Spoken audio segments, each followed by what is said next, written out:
بسم اللہ الرحمن الرحیم۔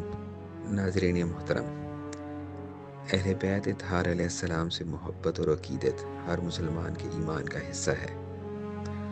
ہماری یہ ویڈیو سیریز آپ کو ان عظیم ہستیوں کی سیرت، فضائل اور تعلیمات سے روشناس کرائے گی۔ یہ سلسلہ اہل بیت کی زندگی کے مختلف پہلوؤں پر روشنی ڈالے گا تاکہ آپ ان کے نقش قدم پر چل کے اپنی دنیا اور آخرت سنوار سکیں۔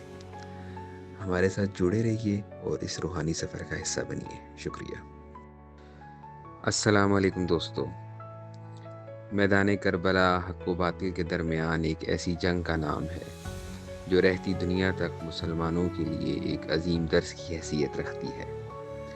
اس معرکے میں نواسہ رسول حضرت امام حسین علیہ السلام اور ان کے جانثار ساتھیوں نے یزیدی فوج کے ظلم و ستم کے سامنے سرنگوں ہونے سے انکار کر دیا اور جام شہادت نوش کیا۔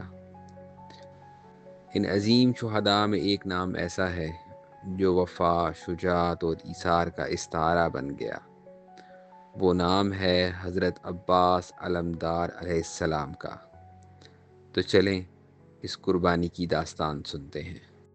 حضرت عباس حضرت علی علیہ السلام اور حضرت فاطمہ رضی اللہ تعالی عنہ کے فرزند تھے۔ آپ اپنی بہادری، خوبصورتی اور بلند قامت کی وجہ سے قمر بن ہاشم یعنی بنی ہاشم کے چاند کے لقب سے مشہور تھے۔ آپ کی شجاعت اور جنگی مہارت زبان زد عام تھی۔ کربلا کے میدان میں امام حسین علیہ السلام نے آپ کو اپنے لشکر کا علم بردار مقرر فرمایا، اور یہی وجہ ہے کہ آپ کو علمدار کے لقب سے یاد کیا جاتا ہے۔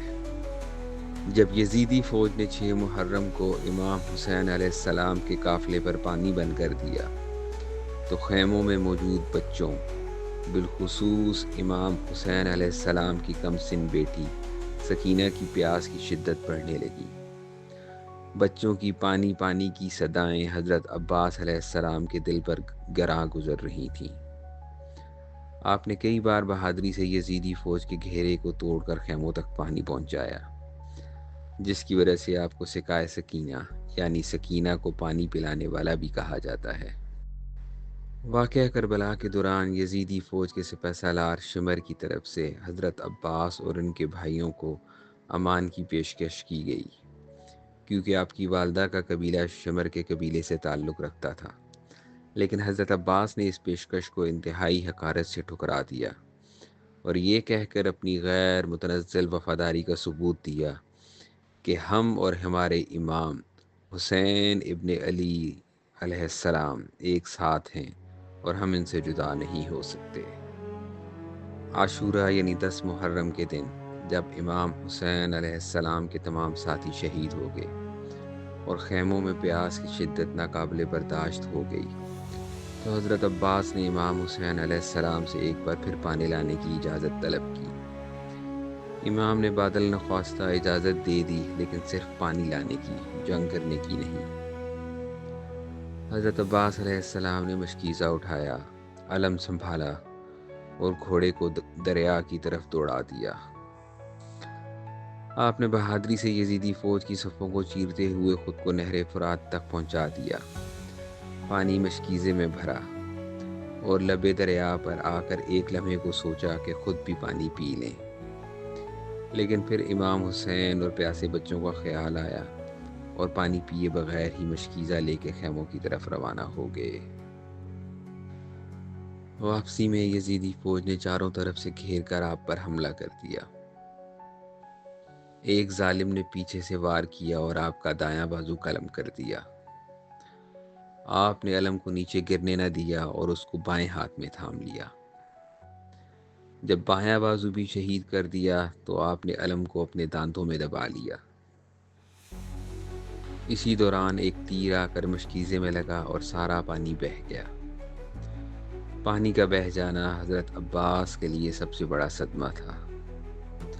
آخر کار دشمنوں کے پے در پہ حملوں کی تاب نہ لاتے ہوئے آپ گھوڑے سے زمین پر تشریف لائے اور جام شہادت نوش فرما گئے۔ حضرت عباس کی شہادت امام حسین علیہ السلام کے لیے ایک بہت بڑا صدمہ تھی۔ آپ کی قربانی، وفا اور شجاعت آج بھی مسلمانوں کے دل میں زندہ ہے، اور ہر سال محرم کے مہینے میں انتہائی عقیدت و احترام کے ساتھ یاد کی جاتی ہے۔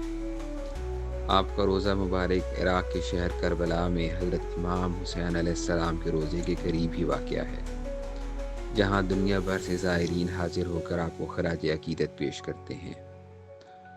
آج بھی ہر مسلمان کے لیے یہ پیغام ہے: حق پر ڈٹے رہو، چاہے مشکلات کتنی ہی ہوں۔ اپنے بھائیوں کی مدد کرو، خواہ جان ہی کیوں نہ قربان کرنی پڑے۔ اے اللہ، ہمیں حضرت عباس رضی اللہ تعالی عنہ جیسی وفاداری عطا فرما، آمین۔ اگر آپ کو یہ کہانی پسند ہے تو لائک کریں، شیئر کریں اور چینل کو سبسکرائب ضرور کریں، اور نیچے کمنٹس میں ضرور بتائیں آپ نے حضرت عباس علیہ السلام کی زندگی سے کیا سبق سیکھا۔ اگلی ویڈیو میں ملیں گے انشاءاللہ۔ اللہ حافظ۔